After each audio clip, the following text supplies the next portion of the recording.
tenemos esta mañana la visita de del curador de la sala de arte sacro que se va a inaugurar. Se va a inaugurar una sala de arte sacro, algo verdaderamente extraordinario aquí en Jojutla, en la iglesia de San Miguel Arcángel. Y ya nos acompaña Edgar Azad Gutiérrez. Él es artista plástico, museógrafo, curador y jojutlense también. Con mucho gusto. Y jojutlense también, a quien conocemos desde hace como 60 años, que él está a cargo de esta sala de arte, nos va a dar detalles, una verdadera maravilla que lo podamos tener aquí esta sala. Vamos a ver con qué va a contar y más detalles, así es que los saludo con mucho gusto. Edgar, ¿cómo estás? Buenos días. Muy bien, Evaristo, muchas gracias. Gracias por la invitación. Qué milagro que andas por acá, ¿eh? Pues yo encantado de la vida, ustedes me llaman y yo vengo gustoso.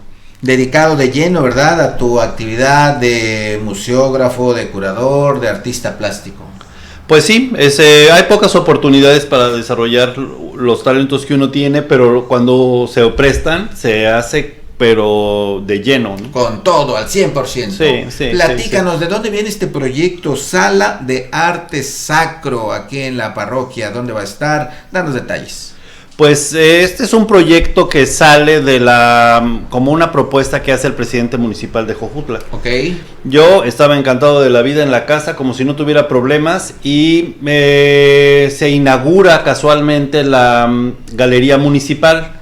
El presidente, la que está en la biblioteca. En la parte de arriba, exactamente. En ese momento el presidente empieza a compartirnos a muchas de las personas que estábamos ahí sus intereses, por ejemplo, con respecto al desarrollo de la cultura en el municipio. Uno de ellos era como un pequeño bazar de fin de semana de arte, cosa que a mí me daría mucho gusto porque en muchas ciudades como Puebla, la Ciudad de México, Tlaxcala, Querétaro, hay espacios asignados a la venta de arte. La segunda es que una de las vocaciones de estos espacios maravillosos, como la presidencia municipal, el palacio municipal como lo conocemos, dado que ya no va a estar en uso propiamente dicho como oficinas, como lo fue en su momento, pues una vez que sea rehabilitado arquitectónicamente, iba a tener funciones de museo, ¿no? Cosa que nos da mucho gusto porque eso le da al centro histórico de Jojutla una cobertura más, es un plus que le das a una ciudad tan importante, económica, histórica y socialmente como Jojutla, ¿no? Sin duda, ¿eh? Pues eso le sucedió. Paradójicamente no se había hablado del tema de la sala de arte sacro y fue la primera que se dio, porque las compañías que se encargaron de hacer la rehabilitación arquitectónica del espacio entregaron ya la última parte, que era el templo de San Miguel Arcángel, y en ese momento se decidió que, dado que había muchos daños todavía en el patrimonio mueble, ¿no?, en los objetos, en los cuadros, etcétera, etcétera, pues que se hiciera una sala. Lo ideal es que se monte una sala de arte sacro con piezas restauradas, ¿no?, para que la gente vea la belleza en sí misma de las piezas. Claro. Sin embargo, este primer paso que se dio era muy importante porque de estar metidas en una bodega, ocupando espacio y no saber qué hacer con ellas, porque pues la iglesia es un lugar donde se realizan actividades, ¿no? Hay muchas además, ¿no? Sí. Entonces, bueno, pues te estorban, son piezas que están rotas, están sucias y están viejas, entonces estorban, ¿no? En ese sentido, me llama el presidente y me dice: oye, Edgar, ¿cómo ves si hacemos algo? Por favor, ponte de acuerdo con el párroco. El párroco es un hombre muy echado para adelante, igual que él, tienen ese dinamismo, son gente joven, y a mí lo que me parece paradójico es que está terminando ya su apostolado en Jojutla, ya se va, son 6 años y ya se va. ¿Qué párroco es? Es el padre Germán Arrieta. Okay. Entonces, y además él venía de una trayectoria muy interesante de la ciudad de Cuernavaca, había estado en Santa Catarina, y es un hombre que trabaja mucho el asunto de la fe, ¿no?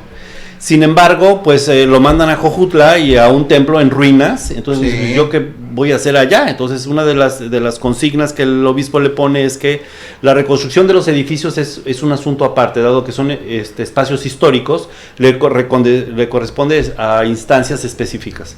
Pero la reconstrucción espiritual de los jojutlenses no les corresponde a la iglesia. Y en ese sentido, pues él hizo su parte. Creo que cierra muy bien su salida. Esto es un comercial para él, pero se lo merece porque es un hombre que habló muy bien, abrió las puertas, a diferencia de muchos otros sacerdotes que toman como personal el asunto del patrimonio y el patrimonio es de nosotros. Claro. Ellos lo custodian, lo guardan, lo cuidan, y en este caso hasta lo exhiben, ¿no? Es por eso que se hace esta sala, que es muy pequeña. Él aceptó. No, hombre, él abrió una de los salones más grandes que tenía, dada la falta de espacios para la propagación de la fe, por ejemplo, estas conferencias que se dan para matrimonios o las pláticas para bautizos y todo este tipo de cosas. La iglesia tiene un ritmo muy especial y él, de alguna manera, le apuesta a la difusión del arte, por ejemplo, porque abre este espacio. Es un salón muy bonito que se rehabilitó ahora, justo colinda con la torre del campanario que se vino abajo con todo y campanas y todo y todo. Ajá. Y entonces, bueno, pues se dañó el espacio. Lo entregan junto con la nave principal del Templo del Señor de Tula, la sacristía y este pequeño salón parroquial. Y lejos de decir, bueno, pues yo lo quiero porque ahí voy a dar mis pláticas, etcétera, etcétera, dicen, no, estoy de acuerdo que se haga allí en la sala de arte sacro. Perfecto. ¿Y cuántas piezas hay? Es una buena pregunta. En exhibición están alrededor de unas 75, 80 piezas. Pero es una sala de arte sacro sui generis, por decirlo menos. Porque había dos cosas que había que hacer muy importantes. Una es que se tenía que montar todo lo que se desmontó por el terremoto, incluyendo piezas dañadas. Para algunos que somos fervientes, feligreses del templo, en la parte del ciprés, que es este espacio escultural que estaba atrás del altar, el remate tenía una pequeña escultura de San Miguel Arcángel, hecha de madera, siglo XIX, una pieza muy linda.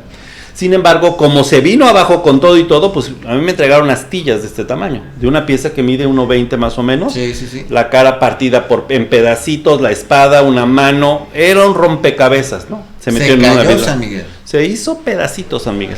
Y esa es otra de las ironías que deja de manifiesto eventos como el que vivimos en el 2017.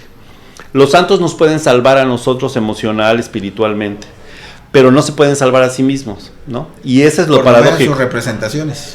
¿No? Ahí los tienes, ¿no? Se hicieron pedacitos, así. Está en una vitrina, la gente los va a poder visitar. Y digo que es un museo sui generis, una sala sui generis, porque a diferencia del Museo de Arte Sacro exquisito que tienen en Catedral, todas las piezas se empezaron a trabajar 10 años antes. Entonces son piezas restauradas, estudiadas, se sabe el pintor, se sabe la escuela a la cual pertenecen, ya están estudiadas. Aquí me dijeron, a ver, aquí están las piezas, ahora móntalas, ¿no? Y entonces, dinos de dónde viene, y cuéntanos la historia. No es para tanto, pero lo que sí sé es que va a dar pie a muchas investigaciones, porque salieron piezas muy interesantes. Por ejemplo, hay una casulla, que es una indumentaria que se utiliza para las ceremonias marianas. Esta verde que vamos a ver ahorita, a ver, ponla. No aparece, aparece al final en el video. Esta es indumentaria que tenemos en, ¿cómo se llama? En exhibición. Aquí se estaba haciendo el levantamiento fotográfico. Por ejemplo, esa pieza dañada. Se podría ser impensable. Ahorita se acaba de abrir la galería de las colecciones reales en Madrid y tú no podrías montar. Es casi un sacrilegio montar una pieza que está dañada. Porque la gente lo que va a ver es la belleza intrínseca de la pieza, claro, ¿no? Pero aquí nosotros le apostamos a que la gente primero conozca su patrimonio, sabe que hay eso. Cuando una pieza ya no está en devoción, ahí hay una pieza impresionante que es Padre Jesús, por ejemplo, que es una pieza articulada del siglo XVIII, que es una pieza barroca que te mueres, con una herida en la cara y una mirada tristísima, que ya no tienen el pie de tanto beso y de tanta devoción, ya le llevaron el encarnado, el bowl, ya llegaron a la madera. Entonces ves la talla finísima, ves las uñas, ves las venas, es un trabajo exquisita. La pieza en sí misma, como talla, es extraordinaria. Sin embargo, pues esa pieza se utiliza solamente justamente. Ahí es donde la encontramos, en la parte de la sacristía. Así fue cuando yo la vi por primera vez, bueno, la recordaba de niño, pero ahora me la vuelvo a encontrar en esas circunstancias, que es pues muy doloroso. La pieza necesita una limpieza, cuando menos, una restauración. Claro. Las piezas están colocadas tal como nos las hereda el terremoto. Y esto le da un carácter muy especial, porque el terremoto para nosotros fue un parteaguas. Nos dio la oportunidad de sufrir y con la pena por los que se nos fueron, pero también nos dio la oportunidad de vivir y de vivir de otra manera. El arte es una manera de encontrarnos a nosotros mismos, de contar nuestra historia. Esta es una parte. Nosotros tenemos en Jojutla muchas religiones, y yo haría una invitación, por ejemplo, a la gente que no es católica para que la pueda visitar, porque no tiene que ver solamente con la propagación de la fe cristiana, tiene que ver con el arte, con el desarrollo civilizatorio de una comunidad como Jojutla, y eso es muy importante. Sí lo vamos a poder ver. Qué bueno que lo dices, porque aquí en Cadena Sur hemos insistido en eso, que el arte nos puede salvar de muchas cosas. Como tú lo mencionas, nos hace reencontrarnos y ciertamente y ver la vida de otra manera, no sé, ser de diferente manera también, no dejarse llevar por impulsos, por cosas, sino que el arte nos alimenta el espíritu, que luego está así medio torturado, ¿no? Torturado, vacío, caído, deprimido, y eso nos puede levantar, ¿no? Y aquí lo hemos dicho siempre, por eso siempre hemos apoyado la realización de estas actividades, por eso digo yo que esto va a ser una sala maravillosa, y haces un énfasis necesario. Esto es una sala de arte, no es una sala de oratoria, no es un tema religioso. No es, y yo por eso invito a las comunidades. Tiene la gran fortuna de que está en el conjunto arquitectónico parroquial, está anexo a la casa parroquial, pero tiene una entrada por el portal de peregrinos, entonces la gente puede entrar, los niños de las escuelas pueden entrar. Es una sala pequeñita, debo decirlo, su capacidad máxima es de 20 a 25 niños, por ejemplo, o entre 15 y 20 adultos mayores. ¿Esto qué significa? Que tiene 5 unidades informativas, entramos por San Miguel Arcángel, por supuesto, con una pieza muy especial. Es una talla en madera policromada muy bella, en la que aparece San Miguel Arcángel matando o arrojando a los infiernos al demonio. Uh-huh. Es un demonio humanizado, ¿no? Y en ese sentido, la pieza aparece ahí, todo el mundo se preguntaría, es esa, que es realmente maravillosa. Esta pieza fue hecha por una persona que se encuentra en reclusión. Y a mí lo que me llama la atención es que la fe se vive desde diferentes maneras. El arte no es solamente esas hermosas piezas hechas en grandes escuelas, no es una talla en mármol, es una pieza hecha con devoción, porque también la intención con la que la pieza se hace le da una carga emocional muy importante como esa pieza. Y lo que te transmite, ¿no? Claro, te abre. Eso es lo que vale, ¿no? Esta pieza es la que abre la exposición. Y de ahí nos vamos, porque hay piezas realmente maravillosas. Y esto no es una promesa, ya hay fecha, Edgar. El 19, miércoles 19. ¿En 8 días? En 8 días, con la presencia del señor obispo. Cosa que me da mucho gusto porque el nivel de la exposición es como un aval. Porque nosotros no estamos haciendo de ninguna manera. A veces los historiadores del arte soslayamos la vocación que las piezas tenían, por su belleza, por su importancia histórica o estética, pero no, son piezas religiosas, ¿no? Y qué bueno que el obispo nos eche un espaldarazo de ese tamaño. Yo creo que una inauguración de una sala de arte sacro bien vale la presencia de personalidades como él. Y en una de esas hasta dicen, por ahí tenemos una pieza que les podemos compartir, ¿verdad? Ya nos la compartieron. ¿Ah, sí? Sí, nos mandaron una puerta que estaba en Catedral, que es una pieza extraordinaria, y ahora está sobre la calle, porque la usaron como portón, pero en sí misma es una pieza de arte.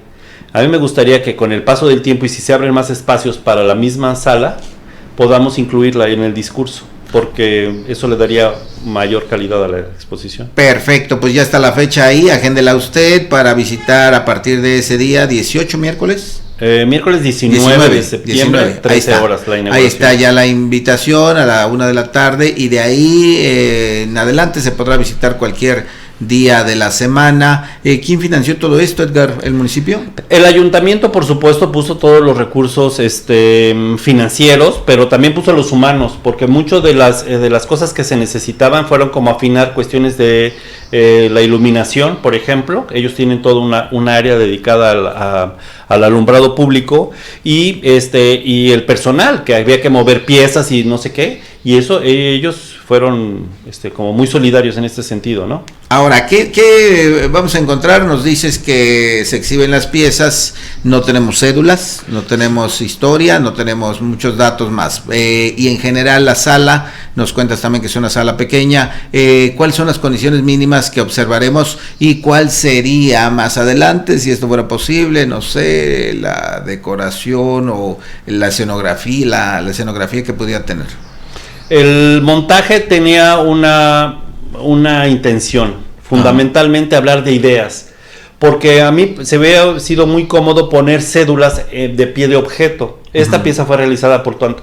Eso se puede hacer si a mí me dan más de 2 meses para poderlo hacer, porque hay que hacer una investigación. El curador lo que hace es acercar la información al visitante, pero en ese sentido no teníamos tiempo. La fecha original para su inauguración era el 15 de mayo.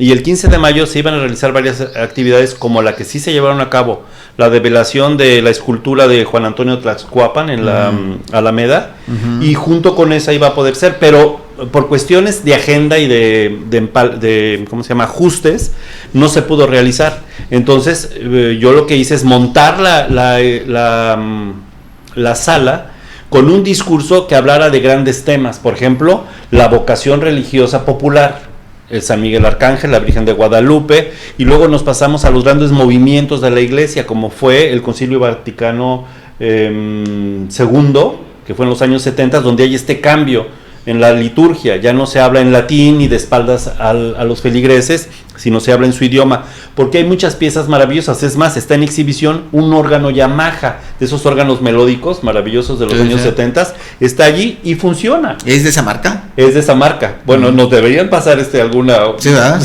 Ahí está, mira, ahí por está. Andarlo promocionando, claro. Y además me decían, Edgar, ¿vas a poner eso? Me dije, por supuesto, esta pieza es fundamental para las nuevas músicas, para la nueva forma de dar la liturgia en los años 70. Nosotros, cuando entramos a la iglesia, escuchábamos canciones tocadas en órgano. Y sí, antes no, eran unos órganos de flautas gigantescos en el coro y voces muy... No, ahora la gente ya podía cantarle a Dios, se podía acercar de otra manera. En fin, lo que sí es importante que se diga es que vamos a encontrar cosas que nos van a dar un poco un shock. Las campanas rotas. Y uno pensaría, ¿para qué las pones? Mándalas limpiar cuando menos. El terremoto marcó también la vida de la iglesia. Entonces, ahí están colocadas, están las piezas rotas. Mírenlas, ahí está, así me las encontré. Y me dijeron, ¿no, las quitamos y las guardamos? Le dije, por supuesto que no. Porque los museos pueden contar una historia. La diferencia entre un bazar y un museo es que los museos cuentan una historia y ahí están contando la historia. Así las tenían los pobres sacerdotes, que además de vivir en la casa tenían que toparse con las piezas saliendo de las habitaciones. Bueno, pues la cosa era incorporarlas al discurso museográfico. Piezas como esos floreros, por ejemplo, son piezas que la gente ha llevado, se los llevan a sus santos, son cosas que ellos hacen. No tiene una calidad académica, no es un cuadro que se venda en una galería, pero es un cuadro que está hecho con devoción, y lo más importante es que se entienda es que esos espacios fueron hechos para la fe, para la propagación de la fe. Y eso es lo que a mí me llamó mucho la atención. Esta pieza serigráfica, esta sí es de escuela, esta ya tiene que ver con el Concilio Vaticano II. Y hay piezas extraordinarias. Esa casulla roja que vimos, por ejemplo, tiene bordados entorchados en oro y plata, por ejemplo, muy del siglo XIX. Se dice que además del padre Ayala, que fue un gran personaje de Jojutla en los años 70, pudo haber sido usada también por personajes como el padre Mateo Minos, porque esas piezas venían de Puebla. Son piezas exquisitas hechas en los conventos y se tardaban años en hacer porque son a mano, se hacía todo a mano, ¿no? Y ve el detalle, ¿no? Y ve el detalle. Está en condiciones muy deplorables porque le hace cuando menos falta limpieza, ya no hablemos de restauración, pero lo importante es que se sepa que esas joyas existen, porque una vez que se inaugure van a entrar otras personas a verlo, especialistas, y van a decir, oye, pues hay que hacer una vaquita y le entramos, ¿no? Por ejemplo, ahorita está todas las intenciones en activar el reloj que se encuentra en la fachada principal del templo. No lo han desmontado. No, ni los van a desmontar. ¿Y qué crees a la hora en que tembló, verdad? Sí, eso es una de las paradojas. O sea, para que veas cómo marcan nuestros destinos esos grandes eventos. Pero también creo que una inauguración... Entonces, en lugar de repararlo, mejor que lo dejen así como estaba, a la hora exacta. Es que ese es el punto, esa es una disyuntiva que mucha gente se pone. ¿No? Porque... Pero nosotros nos atoraríamos. Yo siento que es como un tope. Cuando tú vas por la carretera y tienes que frenar, sí, pero la vida continúa. y el reloj marcaba nuestras vidas, de repente ya no se escucha ni la campana. Yo vivo aquí por la cabeza de Juárez, y mi mamá escuchaba, ya vámonos, ya están dando la primera, por ejemplo, la campana se escuchaba. Y como lo sacaron de fachada, pues ahora ya no está en ese promontorio, en ese maravilloso torreón, porque ya la estructura ya no soporta el peso de la campana, ¿no? Y la pasaron a la fachada del nuevo santuario del Señor de Tula. Sin embargo, ve qué maravilla, ve cómo quedó ahora restaurado, es excepcional, ¿no? Entonces merecía muy una parecido, sala. No está igual, ciertamente, ¿verdad? No, le dieron su chainadita. Quienes lo llegamos a ver, pues vemos que no es lo mismo, pero bueno, por lo menos no causa dolor ver ahí fracturada la torre, ¿no? Es mordisqueada, ¿no? Se ve como raro, ¿no? Sí. Que hasta temor te daba, ¿no? Sí. Qué interesante, Edgar. Cuéntanos de manera breve ¿qué conclusión sacas de todo lo que viste? No sé si sea de una sola época, no sé si sea solo de Jojutla, no sé si todas estas piezas correspondan a un determinado periodo. ¿Qué nos puedes decir en general de la exposición? ¿Qué le va a decir a la gente esta exposición? Yo espero que pase la prueba de fuego, porque los públicos son muy severos. La gente entra con ganas de ver cosas, pero también de exigir calidad, de exigir información.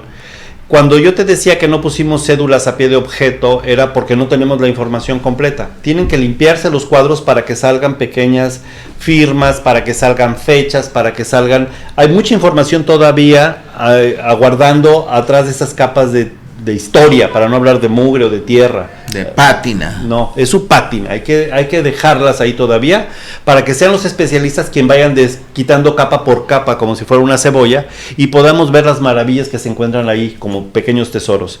Pero lo que sí te quiero decir es que, a diferencia de otros museos, aquí se incorpora un discurso nuevo, en donde no solamente son las grandes escuelas de arte religioso, y ni siquiera los grandes momentos de la liturgia que hemos vivido, como el Concilio Vaticano II, como te comentaba, sino también están expresiones de la gente.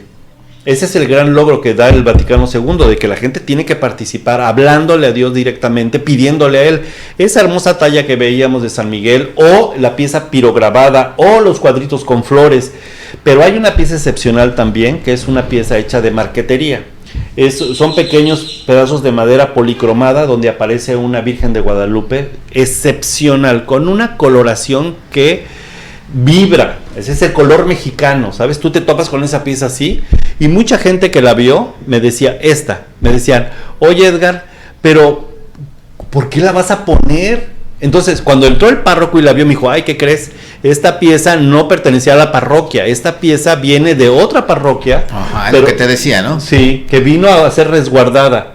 Le dije, bueno, pues yo la voy a poner en exhibición, porque me parece que es un buen contraste entre una hermosa fotografía de 1932, que es una copia fiel del original del lienzo de la Virgen de Guadalupe. No es cosa pequeña, es una pieza muy interesante que dejó de estar en adoración y la pasaron porque se apolilló el marco.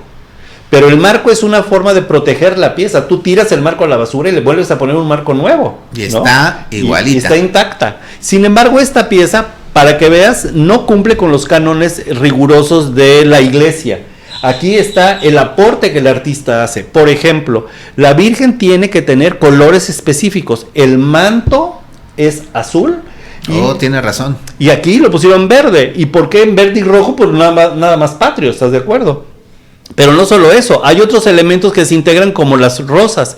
Las rosas son parte, eso fue la primera muestra de su presencia. Cuando San Juan Diego ahora le muestra al virrey la prueba exigida de flores donde no las había. Claro, pero no solo eso. La Virgen está posada sobre la bandera mexicana, que en ese entonces no era un país. Y mírala ahora, cómo está integrada ya a nuestra nacionalidad. No se puede leer la Virgen de Guadalupe sin la identidad nacional. Y a mí me parece que esa pieza era fundamental que estuviera en el discurso. Yo le dije, oiga padre, si la gente que la trajo a la iglesia la solicita, pues se la tendremos que entregar, pero habría que convencerlos de la importancia, porque desarticula el discurso, ¿sabes? Es muy importante que esté. Y piezas de otro tipo. Hay piezas hechas a mano, o sea, hay piezas muy lindas que están ahí. Por ejemplo, hay un incensario hecho de barro.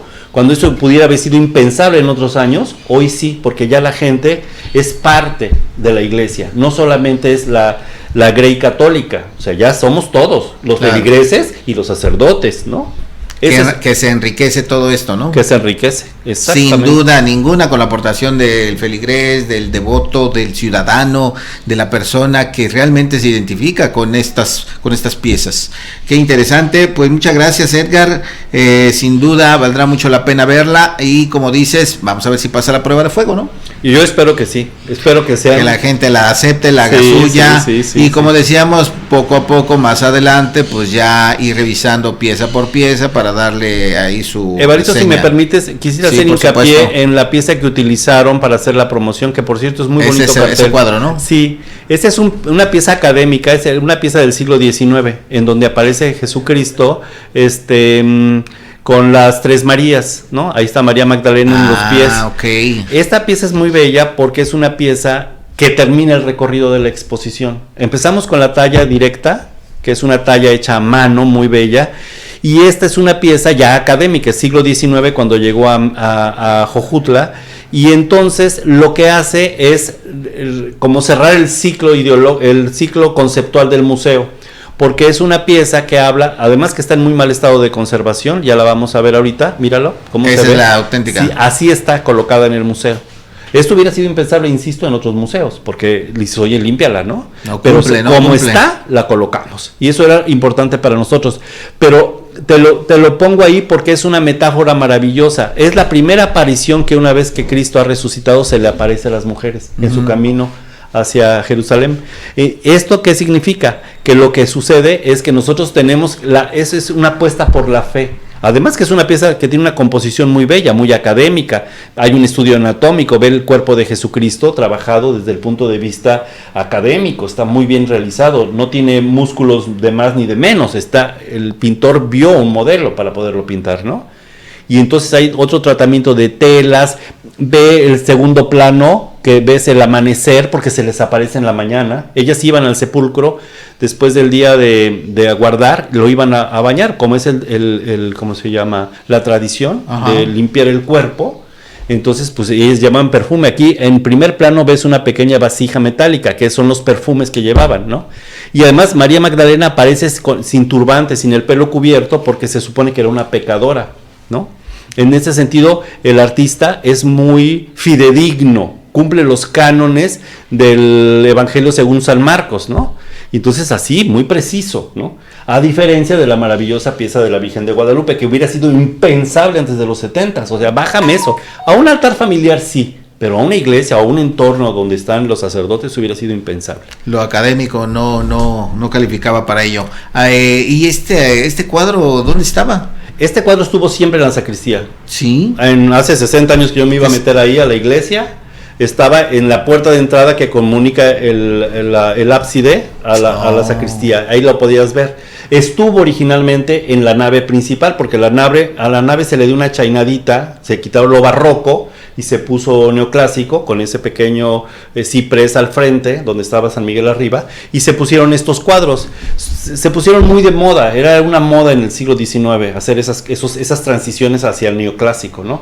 Por eso las piezas están paradas como si fueran héroes clásicos, parece una escultura. El Cristo está parado de tal manera, sus ropajes, que parece un emperador romano, ¿no?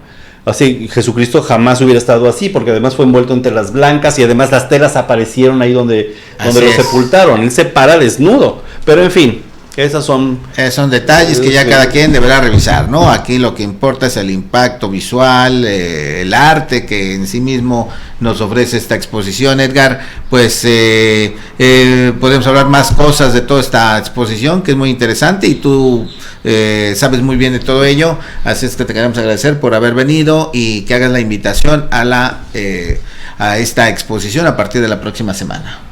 Pues el próximo miércoles, a partir de la 1 de la tarde, queda oficialmente abierto. Hay un acto protocolario, va a estar el presidente municipal, va a estar el padre Germán, va a estar el señor obispo y varias personalidades asociadas a la historia, cronistas, por ejemplo, y gente muy cercana a los procesos históricos y sociales de Jojutla. Eso a mí me da mucho gusto porque es la puerta de entrada, son otras voces las que van a cobijar una inauguración como esta. Una vez que este acto haya pasado, que eso es un acto obligatorio, es como un bautizo, es un niño que nace, hay que aplaudir, sí. Hay que irnos a tomar la copa y felicitarnos. Hay todavía una responsabilidad por parte de nosotros como hacedores de estos procesos culturales, pero también de los medios, porque esta sala se queda ahí y esperemos que no se quede abandonada, que sigamos teniendo flujos de estudiantes, de personas, de visitantes, porque también es un punto, es un destino turístico en el municipio. Y en la medida de las posibilidades, como decías también, revisar cada pieza, restaurarla si conviene, ¿no? En la proporción que se requiere, ¿no? Ese es un acto de fe. Yo sí creo, ahí sí creo, sí se puede. Ojalá ha pasado en muchas cosas. Ojalá que sí. Pues muchas gracias, Edgar Assad, siempre un gusto platicar contigo de este tipo de temas, y bueno, si hay alguna otra actividad que venga en el camino, en el futuro, pues ven a invitarnos también a compartir. Yo encantado de la vida. Muchas gracias, Evaristo. Que tengas un excelente día. Muchas gracias.